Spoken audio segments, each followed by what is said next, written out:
প্রধান উপদেষ্টা যদি কোনো সিদ্ধান্ত নেন কোনো ব্যাপারে আমি প্রথম থেকেই বলে এসেছি যে উনি একটা সময় দিয়েছেন ডিসেম্বর থেকে জুনের মধ্যে নির্বাচন হবে, তার একদিনও এদিক সেদিক হওয়ার কোনো সুযোগ আমাদের পক্ষ থেকে নেই।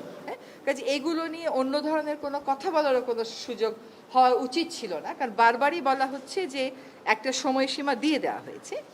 এখন কিছু কিছু গুরুদায়িত্ব তো আছে, সেগুলো পালনের সাথেও তো মাসের একটা সম্পর্ক থাকতে পারে।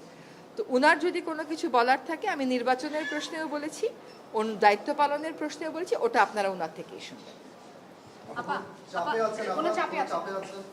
না, চাপ মানে কি, ধরেন প্রত্যাশার একটা কোনো চাপ হচ্ছে যে আমরা পারফর্ম করতে পারছি কিনা, আমাদের বিবেচনায় বিবেকে ওইটাই একমাত্র চাপ। এর বাইরে আর কোনো চাপের জন্য, ধর আপনি এখন এক জায়গা থেকে আরেক জায়গায় মিটিংয়ে যাবেন, সচিবালয় থেকে যমুনা মিটিংয়ে যাবেন, যেতে পারবেন না, রাস্তা বন্ধ। কেন রাস্তা বন্ধ? সেটা তো আসলে অনেক সমস্যা এরকম আছে যেটা আলাপ আলোচনা করলেই হয়তো করা যায়। তো চাপ হচ্ছে আমাদের নিজেদের পারফরমেন্সের চাপ, যে আমরা পারফর্ম করতে পারছি কি পারছি।